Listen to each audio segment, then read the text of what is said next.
Sorry, you guys. I was just talking to my son. At any rate, he wanted to know when I was going live. I'm like, right now.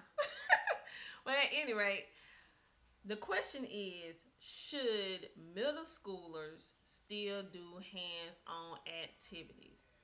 Now, people's opinion will vary.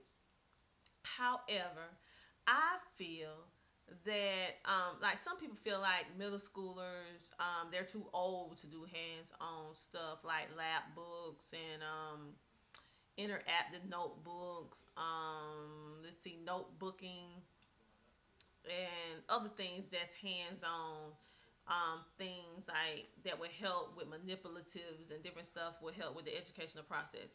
I'm not one of them people. I feel that it's an especially important when your children are in middle school and high school to continue to do those type of activities. Now, mind you, you may not do it on every single aspect of their different subjects. Um, and I know that even in high school and middle school, they still do hands on when it comes down to science. And that's cool and that's great.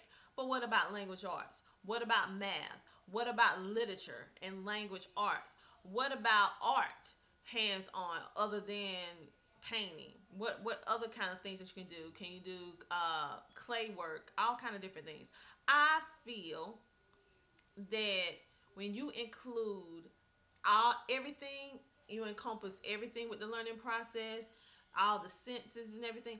I feel that it really helps the educational process. And if you have a visual learner or visual learners like I do, it is so important to drive the point home when you have those manipulatives, prompts, whatever you want to call them. I think it's very, very good.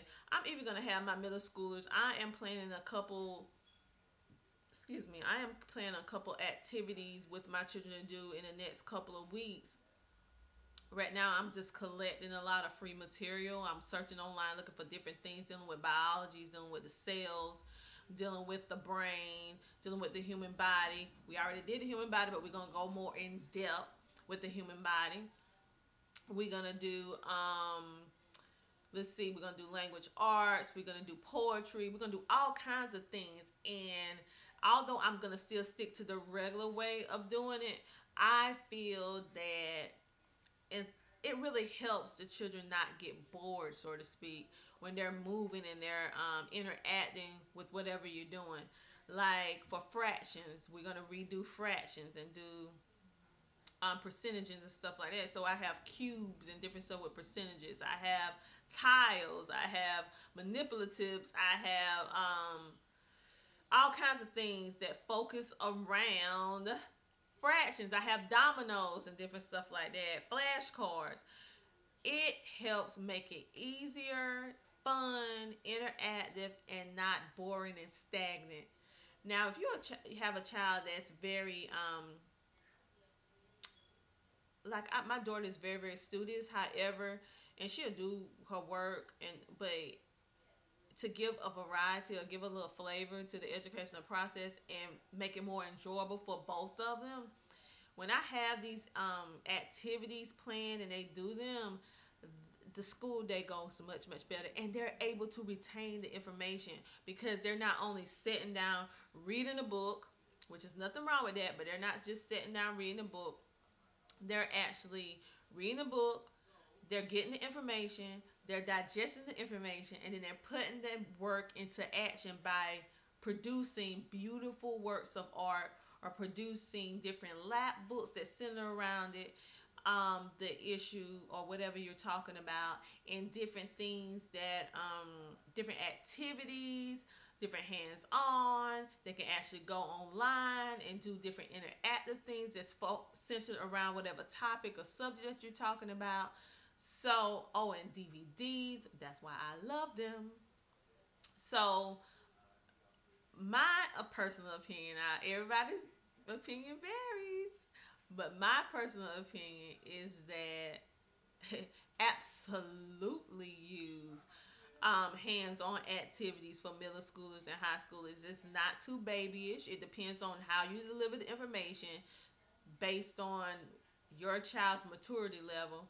Like you have some middle schoolers that don't that's not babyish, but they're childlike.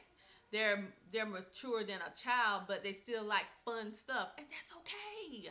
It's okay. So you just tailor it to your particular child's learning style, your child's needs, your child's the things that appeals to your particular child.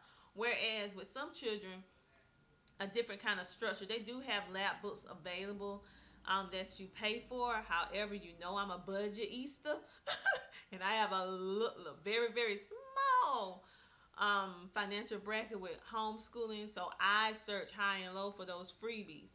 There are several different ones that's open right now that are free, that are super duper cheap. You guys, please go Google free lab books, free copy work, PDFs, workbooks, and this stuff will pop up. But of course, like I told you, it takes time. You got to weed through all the stuff, and then you can find exactly what you're looking for. I actually found some lab books that were designed for middle schoolers, so it didn't have like the babyish cartoon characters and stuff like that. It had more um, big you know, it wasn't childlike with the little cartoon characters or whatever like that. That looks real childish.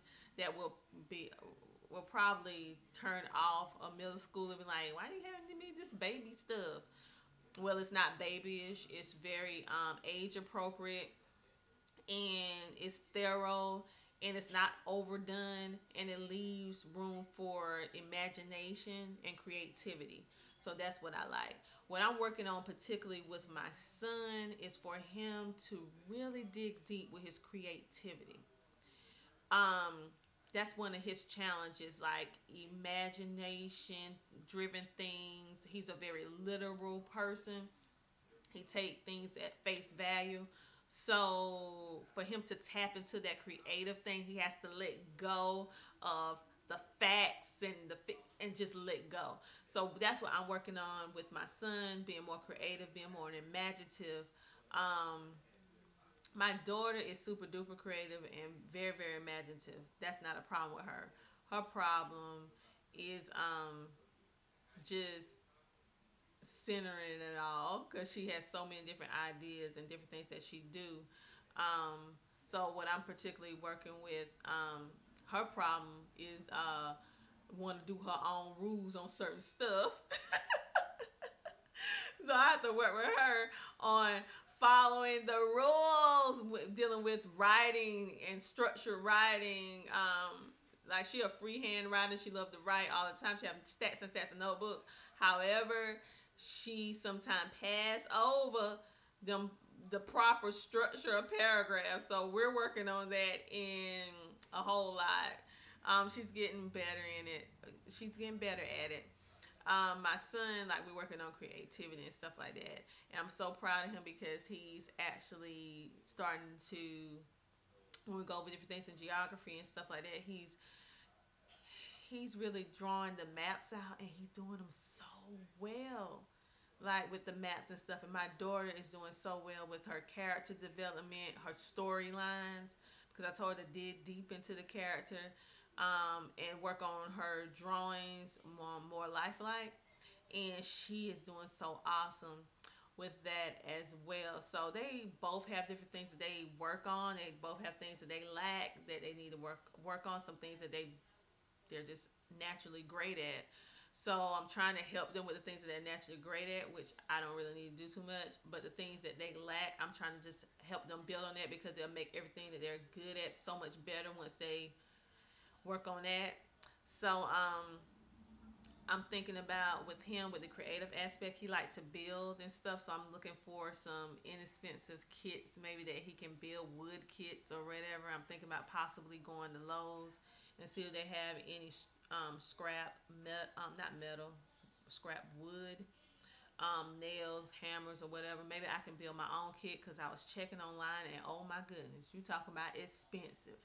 But he want to build, and I want him to be able to do that. But I'm trying to figure out how to do it on a budget. So that's what we're going to be doing with that. So, you know what? I just completely forgot my whole topic. But anyway, I'm going to go ahead and cut this video off. This is Tina from Lakeshore Academy. Have a great evening. Bye.